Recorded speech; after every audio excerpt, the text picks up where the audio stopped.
embers. And when the embers fall, they start a fire next to a home on, a tree or something like that, or get into the eaves. Once you lose one of these homes, there's so much fuel inside the home, all the furniture, all the building supplies they built it with, that it just erupts, and then it's hard to stop the embers from that home to spread to another home in this type of wind. So it's extremely difficult from what we're looking at right now to see if any of those homes are on fire. I don't think they are, because what we see when that happens is we usually see a plume of black smoke coming out from the white smoke.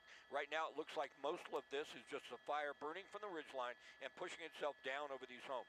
But it's dangerously close, and in situations like this in the past, in these types of winds, when we had a situation like this, in most cases we do lose some homes. I'm not saying that's going to happen here for certain, but it's certainly at a high risk of that happening. Yeah, and Scott, a moment ago, we could see from your camera there in the helicopter that there were some some law enforcement patrol cars in the area.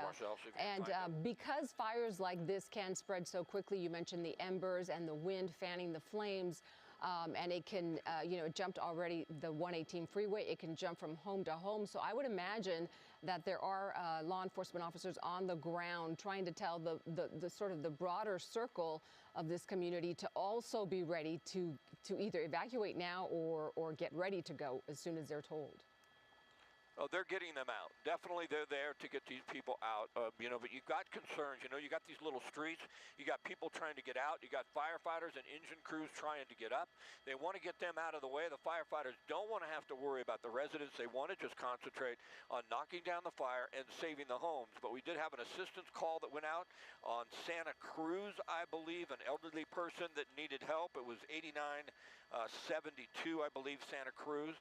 And you're going to have a lot of that in situations like this. Elderly people might not be that mobile. They need to get out. They're scared. But right now, all the people in this area, Camarillo Heights, they need to evacuate, and it's just chaotic. It's absolute chaos when this happens, and it happens so quickly. The fire was burning well north of this, but with these winds, within about an hour, it went from jumping the 118 highway portion, coming up over the ridge line, all the way down basically to the 101 freeway down into Camarillo, and then threatening all these homes. So we have an extremely dangerous situation on our hands here. It'll be a miracle if they don't lose some of these homes. But the fire has grown exponentially, extremely quickly. I would say probably more than 1,000 acres. It's hard to guess for sure. We don't have an official update, but it's going to be a tough fire to put out in these wind conditions. There's no question about that. Scott, and go ahead. One of the things, Scott, that we were talking about with evacuations, when this first came out as a 250-acre fire, they were immediately starting to put evacuation orders in place. They did not mess around. They knew which direction this was going. But one of the things that you mentioned with the embers, which is always so haunting almost, is the way that these embers will attack neighborhoods and skip others. And that's just due to the wind strength. These embers, if they get into eaves of a home 3 blocks away, 2 neighbors away, it can start, as you mentioned, and because of the evacuations, there's no one in there to spot that fire. So that also contributes to the potential for loss of homes, because as you mentioned, the firefighters have to try to get a line around this thing.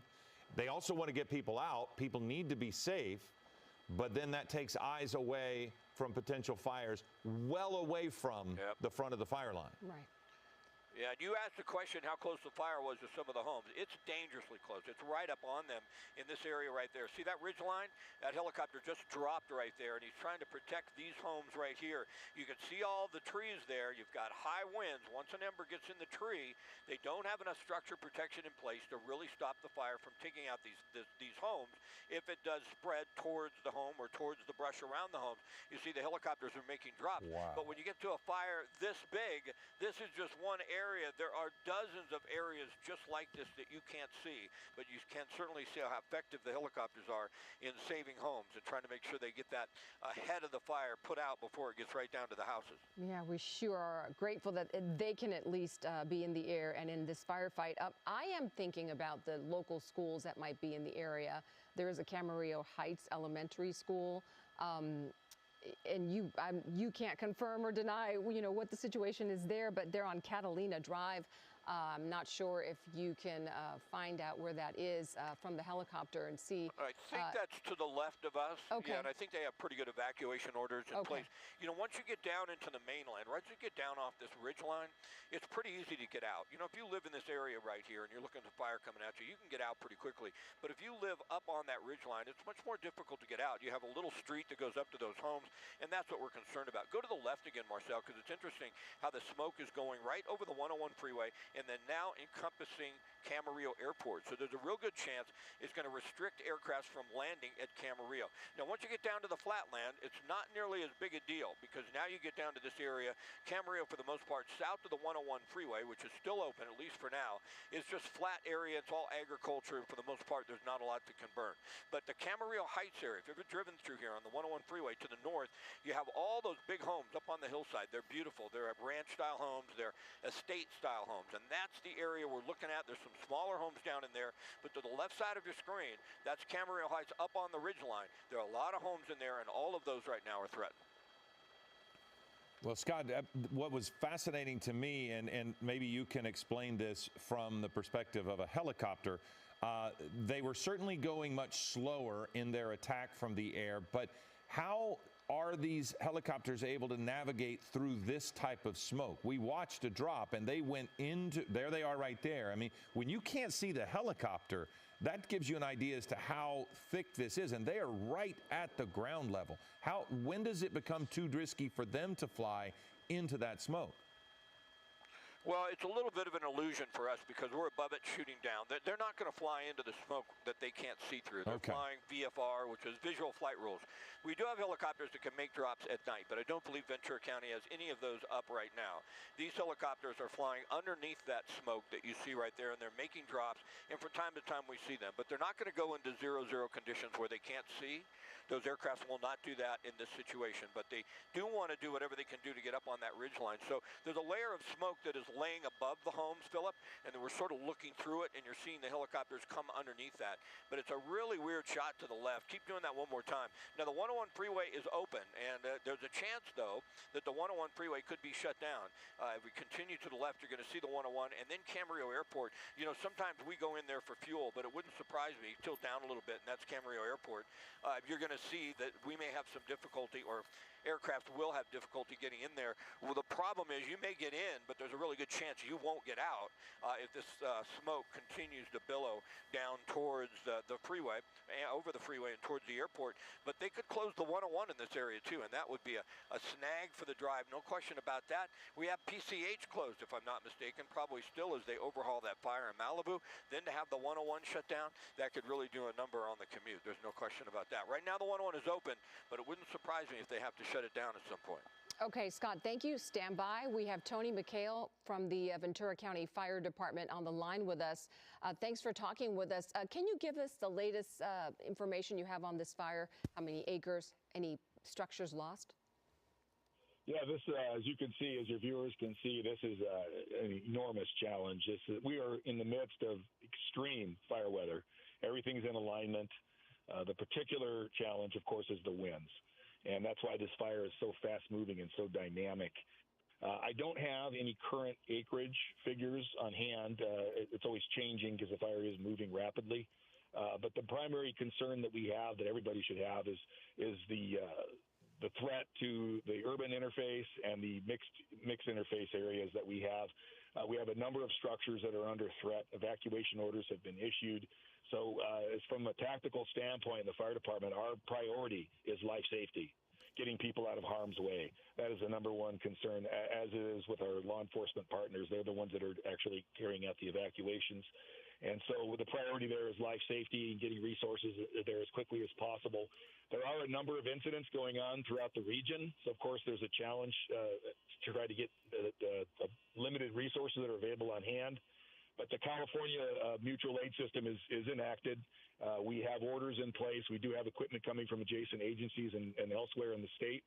But, yeah, it is a very fast-moving, fast-developing situation. And we want your viewers to understand if evacuation orders are being issued, if you're getting your VC alert, if you're enrolled in that, you're getting alerts, heed the warnings and evacuate, get out of harm's way. The big threat we have right now was, of course, the Camarillo Heights area. The fire jumped to 118, and so that area is currently under threat. A number of structures in that area. So we're getting word out with VC Alert and also with the Sheriff's Department and the fire agencies that are in place there to get evacuations moving. Again, life safety, #1 priority. Well, Captain McHale, we know that you guys put out evacuation suggestions very early on with this fire, but you mentioned shared resources, and we know about the Quick Reaction Force, which is air resources between Ventura, LA County, Orange County. They are available in the event that a fire needs to be attacked aggressively. Now, what happens in a day like today when you have a significant need, but then in Malibu, they too had a need? So how do you guys decide where that Quick Reaction Force goes to be able to get as much on this as you can? Yeah, that's a difficult scenario because, you have your competing incidents. When you have multiple incidents in a region, we have a region-wide weather event like this, a wind event. That scenario can develop. So what we do, we try to upstaff ahead of time. We make plans. We plan for these types of wind events. We augment our staffing, additional engine companies, other equipment, and aircraft. I think what you're asking is, when a case like this, when there's, when you have different fires that are competing for resources, very difficult decisions have to be made. You have to have priorities, and you have to look at what the threats are. And that's a really tough calculus to make. But of course, we do everything we can to get the resources that we need and deploy them effectively. But again, it just comes down to the conditions that we're faced with, and what the priorities are, what's under threat. And that, again, is the life safety factor, structures, other types of infrastructure. It's really difficult to do this. And for the for the men and women on the ground, the firefighters on the ground, they are trained in these kinds of situations where they have to do what they call structure triage and figure out where they can make the biggest impact, when they engage. Everything we do in the fire service is based on conditions, the conditions that we are faced with. And we have to find a way to maximize the resources that we have on hand. And when you have something as quick moving, as dynamic as this, it can overwhelm. It can overwhelm the local agencies that are right there. But we continually adapt and overcome. We have different tactics that we use to try to make the biggest difference we can. But as equipment comes in, we get more people on the ground. We start figuring out places where we can engage. But really, at this point, with this kind of fire weather, we really are at the mercy of these conditions. So we have to adapt as best we can. The way I talk about to people with this kind of fire, it's like trying to put out a blowtorch with a squirt gun with this kind of wind. And so, of course, enormous challenges. And, of course, there's questions of access, type of terrain that you're in. These things present all kinds of challenges, and you have to take them into account when you're trying to engage this. And again, it's just very fast moving, and we're doing the very best we can. We're engaged, fully engaged. We have resources coming. The men and women that are out there are working very hard. So are our law enforcement partners. So, we just got to keep going until we get a handle on this thing. We don't stop. Yeah, it's a tough job. Okay, but based on what you're saying, assuming that these winds are going to stick around for a little bit, Camarillo Heights may not be the only area. I know right now that is the main area of concern, but are there, what are the maybe adjacent communities that people living in should really be getting ready to leave? Yeah, so any incident like this, especially an incident of this size, it's important with the incident commanders and the staff. It's contingency planning. We're always thinking ahead. What's next? What's under threat? And with this fire, it's burning in what we call an intermix area, and then getting into some neighborhoods, and that's a real problem. So what they do is they look downstream. Okay, what's the next impact? And they try to plan accordingly as far as getting evacuation orders in place, coordinating with law enforcement on that. So the fires the winds are primarily out of the east, so they're looking downstream here. And so the threats that they look at are places like Somas, Saticoy, and then Camarillo Heights area.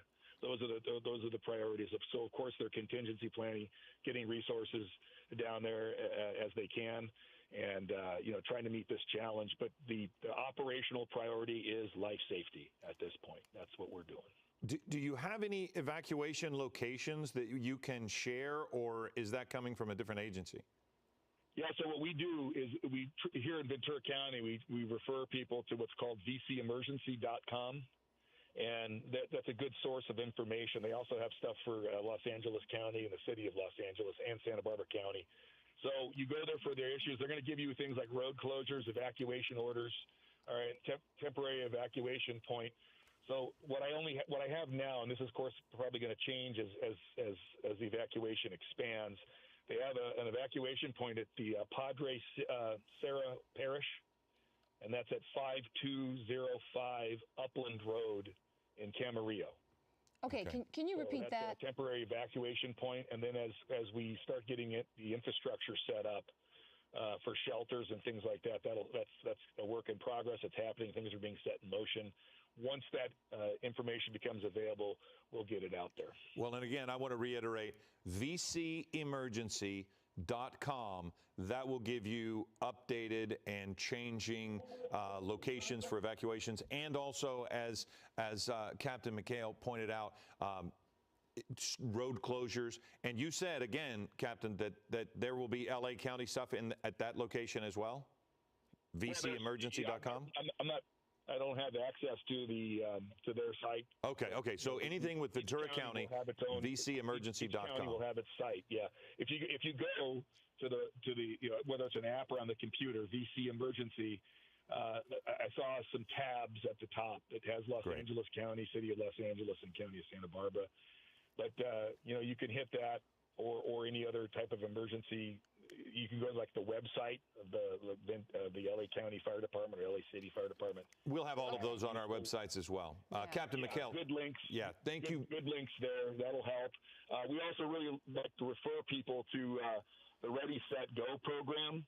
This is something that we try to front end load people with in the beginning ahead of incidents like this, is to actually have a plan. And we call it Ready, Set, Go.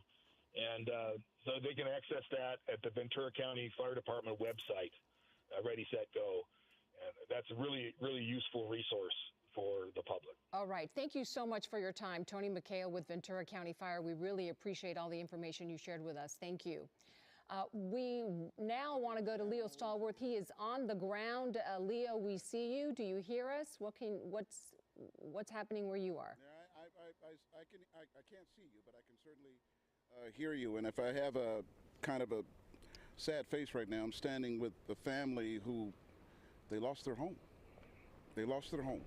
Okay, come on in, girls, if you don't mind. We just started chatting with them a few minutes ago. We're off of Kings Grove Drive and Dunlin Road, and